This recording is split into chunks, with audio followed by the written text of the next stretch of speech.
They are trying so hard and getting so far evolution के लिए। तो yes तो चैंपियंस ऑफ द वर्ल्ड में already exchange the best wrestling creator on the subcontinent with the best wrestling audience. आप देखो यार evolution की जिस तरीके से स्टोरी लाइन जा रही है, आई डोंट थिंक सो कि मेरे को उनको रोस्ट करना बनता है। I genuinely feel bad for them. But मैं सबसे पहले तो आज सेथ फ्रीकिन रॉलिंस की बात करने वाला हूँ। विदाउट सीएम पंक और without any other major superstar, you had only Seth freaking Rollins and Monday night Rollins actually में बोलना बनता है, क्योंकि इस समय पर अगर कोई स्टोरी लाइन चला रही है रॉ को तो फिर वो सेथ रॉलिंस वाली ही है। Like Bron Breakker, Seth Rollins, Bronson Reed and the oracle Paul Heyman. The oracle, ये तो कोई सॉफ्टवेयर का नाम लग रहा है यार। Paul Heyman was the vice man और एडवोकेट, पता नहीं क्या क्या था, बट नाउ ओरेकल अजीब सा नहीं लग रहा? ऐसा लग रहा है कि कोई टूथपेस्ट का नाम होगा कि भैया मुंह में डालो। अजीब है यार। पॉल हेमन नाइट, ये अब से उम्मीद नहीं किए थे। मेरे को लगा था फैक्शन का नाम होगा, बट नहीं। आप तो एम्पायर एम्पायर ही करे जा रहे हो। रोमन एम्पायर का एम्पायर चुरा लिया। आज सेथ रॉलिंस का जो सेगमेंट था ना स्टार्टिंग का, वो मेरे को बहुत प्यारा लगा, क्योंकि सेथ रॉलिंस माइक मांगता है बट ब्रॉन ब्रीकर आके छीन लेता है एंड कुछ फ्रिक्शन नहीं होती उनके बीच। सेथ रॉलिंस थोड़ा सा कंफ्यूज होता है कि क्या हुआ, बट ब्रॉन ब्रीकर डिसरिस्पेक्ट वे में भी माइक नहीं उठाता, बट इट्स बिकॉज उसके अंदर जो गुस्सा है कि यार ये सैमी ज़ेन क्यों मेरे पीछे पड़ा है। उसको गुस्सा आ रखा है सैमी ज़ेन के सॉन्ग पे। उसको उसकी बॉडी देख के गुस्सा आता है। उसको गुस्सा आता है जब लोग उसका गाना गाते हैं और वो पूरा उसने भड़ास निकाल दी। एंड दैट कोई और होता तो मे भी उसको जेलसी होती कि क्यों बोल रहा है, बट सेथ रॉलिंस था, उसे पता था कि ये मेरे काम आएगी चीज के, इसकी इस अग्रेशन की वजह से सैमी ज़ेन टूट के बिखर ना जाए। तो इसलिए सेथ रॉलिंस ने भी कुछ नहीं बोला। नॉट जस्ट दैट, फिर ब्रॉन्सन रीड को भी मौका मिला बोलने का कि छोटे अब तू भी बोल ले। छोटे तो बोलना बेकार है, मोटे अब तू भी बोल ले। तो फिर ब्रॉन्सन रीड ने भी बोला, लेकिन ब्रॉन्सन रीड का थोड़ा जेनेरिक सा लगा। ऐसा लगा कि ब्रॉन ब्रीकर का तो असली गुस्सा था, लेकिन ब्रॉन्सन तुम तो ऐसा लग रहा सीख के आयो कहीं से। बट नहीं, सही में यार, ये ब्रॉन ब्रीकर और ब्रॉन्सन रीड ने जो बोला और सेथ रॉलिंस ने कुछ नहीं बोला। आज सेथ रॉलिंस ने सिर्फ ये बोला, welcome to Monday night Rollins, बस बस इतना ही बोला। And that's what made it special. उसके अलावा पॉल हेमन तो करता ही रहता है बकवास बाजी, उसको कौन सुन रहा है? हाँ, बस ladies and gentleman, my name is Paul Heyman, that's it, हमने सुन लिया, हमारा पॉल हेमन का प्रोमो हो गया। बड़ा ही गड़बड़। अभी इस समय पर इनका एक ही विजन है, सैमी ज़ेन को कूट डालो, पेंटा को कूट डालो और जेउसो को कूट डालो। ये इसीलिए कुटवा रहे हैं ऐसे सिंगल्स में, ताकि हम वॉर गेम्स के लिए लड़ सके। और पॉल हेमन ने एक चीज क्या बोली रोमन रेंस के लिए कि भाई रोमन रेंस के पास बॉल्स नहीं है सही में। हाँ, तुम्हें तो पता ही होगा ना, तुम तो वही। Just kidding. बट यार यहाँ से तो ये पता चल रहा है कि Roman Reigns versus Seth Rollins is bound to happen, या फिर रोमन रेंस की टीम वर्सेस सेथ रॉलिंस की टीम बाउंड टू हैपन। क्योंकि लास्ट ईयर भी हमने ऐसे ही कुछ देखा था कि रोमन रेंस आया, अपनी ब्लड लाइन बनाए। यार इस बार भी यही होगा क्या ड्रामा, ब्लड लाइन ओजी रियूनियन? क्योंकि देखो अब जेउस और सैमी ज़ेन फिर से एक साथ ही दिख रहे हैं। अब क्या पता जिमी उसो वहाँ से आ जाए, या आई डोंट नो, या फिर पेंटा को ये बना लेंगे कि ये है अब मेरा पार्टनर, या फिर जेकब फाटू को उठा के ले आएंगे। बट जो भी है, मेरे को तो दिख रहा है यहाँ पे इनका ही वॉर गेम्स होगा, team Roman versus team Seth freaking Rollins. I hope कि इसके अलावा ये किसी और चीज़ में जा सके तो ज़्यादा बेटर होगा। बट इनके जो मैचेस थे आज, कि bronze Breaker versus Sami Zayn देखने को मिला। अब सैमी ज़ेन को तो कैरिन क्रॉस ने तोड़ दिया, तो ब्रॉन ब्रीकर के पास कुछ बचा ही नहीं तोड़ने को, लेकिन ब्रॉन ब्रीकर ने फिर भी तोड़ा। और यार अच्छा नहीं लग रहा, कैरिन क्रॉस ने मार दिया, मेरे को मारना था। अब ऐसा लग रहा है कि मेरे अंदर वो शक्तियां नहीं है। और पॉल हेमन ने न्यूज़ दे दी कि बेटा सैमी ज़ेन तो निकल लिया इंडेफिनेटली। अब पता नहीं सैमी ज़ेन सही में इंडेफिनेटली निकला है, या फिर आएगा वो कम बैक करने, लोगों को फिर से दिखाने की, देखो मैं अंडरडॉग हूँ, मेरे को सपोर्ट करो। तो मैं कैरिन क्रॉस को बजाने आऊँगा जब कैरिन क्रॉस पीक पर जा रहा होगा। आज कैरिन क्रॉस के लिए बहुत बढ़िया लगा जब एडवर्टीजमेंट आती है ना 2 मिनट का नेटफ्लिक्स के बीच में, उस टाइम पे कैरिन क्रॉस का सेगमेंट देखने को मिला। सेगमेंट भी कैसा कि लाइक जैकी रेडमेंड उसका इंटरव्यू ले रही है क्राउड में, और भाई वी वॉन्ट क्रॉस की चैंट्स इरप्ट हो गई। 10,000 का जो अरीना भरा पड़ा है, सबके सब वी वॉन्ट क्रॉस चिल्लाने लग गए। और कैरिन क्रॉस भी जोश में कहता है यू गॉट हिम। मैंने कहा एडवर्टीजमेंट में, लेकिन किसी को पता नहीं है। बट अच्छा लगा देखकर ये जोश लोगों का कि yes, even though he lost to Sami Zayn, people don't give a shit, they know that Sami Zayn's time is over, his time is now, it's time that we watch fresh guy like Karrion Kross on the scene. So yeah, let's see what happens. अब WWE को तो समझ आ जाना चाहिए कि नहीं भाई, Karrion Kross पे हम चांस ले सकते हैं. सैमी ज़ेन को तुम्हें अंडरडॉग दिखाना है, दिखाते रहो, लेकिन किसी और के सामने. इस समय Karrion Kross से बड़ा नहीं है सैमी ज़ेन बाबू. जे उसो और ब्रॉन्सन रीड का भी मैच देखने को मिला था, और ये मैच जे उसो को देख के इतना बुरा लग रहा है. मैं कह रहा हूँ यार ये बंदा वर्ल्ड चैंपियन था और इसके साथ अब क्या हो रहा है बेचारा. मुंह पे चेयर फेंक के मारी है ब्रॉन्सन रीड. ब्रॉन्सन रीड का सिंपल था कि भाई मेरे को तो मैच से रिजल्ट के फर्क नहीं पड़ता, मेरे को बस इसे इंजर करना है. और उसने वो चेयर फेंक के मारी जिसकी वजह से DQ हो गया, सुनामी मारी, और लोग खुश हो रहे हैं इंडिया वाले. मारो मारो इसे, है बड़ा ईट करता फिर रहा है. अच्छा मेरे को एक बात बताओ, अगर रोमन रेंस ने आगे पप्पी ले ली जे उसो को, तब भी तुम हेट करोगे जे उसो को? उसके अलावा बेकी लिंच वाला सेगमेंट भी अच्छा था. बेकी लिंच कहती है कि यार मुझे क्यों नहीं ओपोनेंट चूज करने का मौका दिया तुम लोगों ने? तुमने टिफिनी को दिया, तुमने दूसरी चैंपियन कौन है ईओ स्काई उसको दिया, तुमने मुझे नहीं दिया.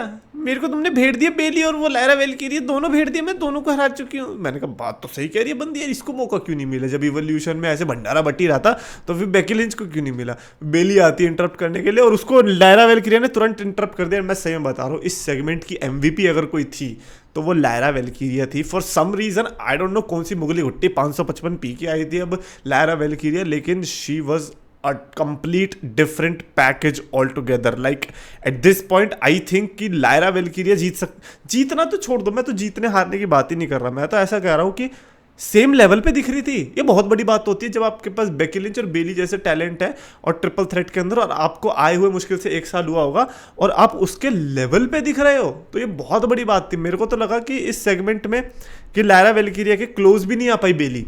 जो कल विंस रूसो ने बात बोली थी ना कि यार एक तरफ ये देखो 1 साल में कितना ग्रो कर गया. किस बंदे की तारीफ करी थी उसने? किसी की तो करी थी, लेकिन बेली देखो, बेली हाँ सोलो सिक्को इतना ग्रो कर गया लेकिन बेली नहीं कर पा रही. अब यहाँ पे देख लो लायरा वेलकिरिया कितना ग्रो कर गई, लेकिन बेली अभी भी लगी पड़ी है. अरे भाई बेली तुम्हारा ब्रेकअप हो गया क्या? तुम इतनी डिप्रेस्ड सी रहती हो, कुछ बता तो दो, हम मदद करेंगे आपकी. मतलब दिल दुखता है कि यार ये वेटरन है, क्योंकि अगर आप वेटरन हो तो फिर वो दिखना चाहिए रिंग के अंदर, लेकिन वो नहीं दिख रहा. लेकिन Lyra Valkyria man hats off, like you did a fantastic job in that promo. Not just that, promo तो हटा ही दो, पीटा भी. बेकी लिंच और बेली दोनों को मिलके पीटा. मैंने कहा यार आज कुछ है, लायरा ने आज कुछ लाया भाई. ये एल ग्रांदे अमेरिकानो और ड्रैगन ली का मैच भी था. एल ग्रांदे अमेरिकानो आज तो अलग बंदा था, आज थोड़ा खिंचा हुआ वाला ग्रांदे आया था. अच्छा लड़ता है, वी ऑल नो कि वो कौन है. बट ड्रैगन ली के साथ भिड़ा दिया. ठीक है यार, पता नहीं एक लूचा डोर्स का एक कैसा मैच दिखाने की कोशिश कर रहे हैं. पता है जब वो मैच चल रहा था मैं कह रहा 1 सेकंड तुम लोग लंबा क्यों खींच रहे हो इसे? ये लंबा मैच थोड़ी है, इसको आप आराम से छोटा खत्म कर सकते हो. एल ग्रांडे आराम से जीत सकता है. और डू यू थिंक कि हम ही एक्सपेक्ट कर रहे हैं कि ड्रैगन नहीं भाई, हमें फर्क नहीं पड़ता, एल ग्रांडे जिताओ, तुम जल्दी जिताओ. लेकिन उसके अलावा गोल्डबर्ग एंड गुंथर का सेगमेंट था. पहले तो गुंथर ही आता है अपनी बकवासबाजी करने. बकवासबाजी होती है और वो क्या होती है, गुंथर आता है अपनी गाड़ी में दिखाने के लिए कि देख बेटा अमीर भी हूं मैं, ठीक है ना, मैंने सिर्फ स्ट्रीक नहीं लड़ी है, मैंने गाड़ियां भी ली हैं. तो गोल्डबर्ग गाड़ी से आता और सीधा आज तो मूड में था. आज तो हमें पता जैसे उसका डेब्यू हुआ था ना, याद है रॉक को जब अटैक किया था, मेरे को लगा था आज वैसे ही होगा कि आज घुसते मारेगा. तो गोल्डबर्ग ने तो पहले टीज किया ऐसे ऐसे करके टीज किया.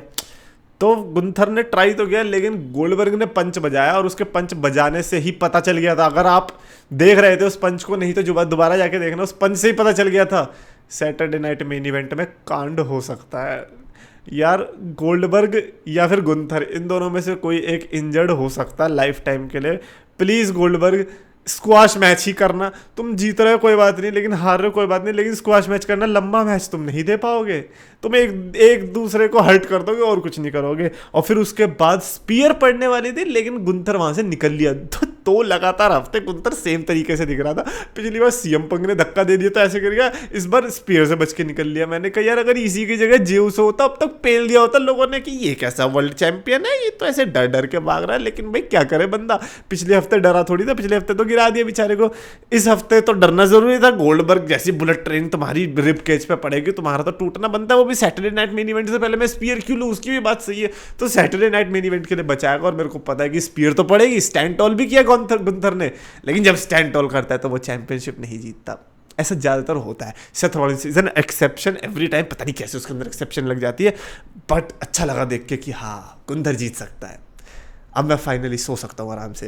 And now finally let's talk about Seth freaking Rollins and Penta का main event match. And thank you Seth Rollins for that, because Penta एक अलग, मतलब मैं आपको कैसे बताऊं, लाइक पेंटा कितना ही लड़ता रहे सीन में, लेकिन जब तक वो मेन इवेंटर्स के साथ मेन इवेंट में परफॉर्मेंस नहीं देगा, लोग, मेजॉरिटी ऑफ द लोग उसके टैलेंट को नहीं समझेंगे। और मेरे को लगता है even though he lost, I think he won. काफी लोगों को पता चला होगा कि अच्छा पेंटा ऐसा कर सकता है। पेंटा ने लिमिट निकाल दी यार सेथ रॉलिंस की। सेथ रॉलिंस को भी नहीं पता था इतना टफ होने वाला है ये मैच, लेकिन सेथ रॉलिंस ने भी सोचो कैसे जीता, जिसकी वजह से पेंटा की इज्जत और बढ़ गई होगी लोगों की नजरों में कि उसने लो ब्लो, और लो ब्लो इतना कमाल का यूनिक लो ब्लो, मैंने कहा इसको कब बैन करोगे, है सर से ही मार दिया। अगर सर से मार दिया तो लो ब्लो नहीं है क्या वो, लग तो फिर भी ये बेचारे के।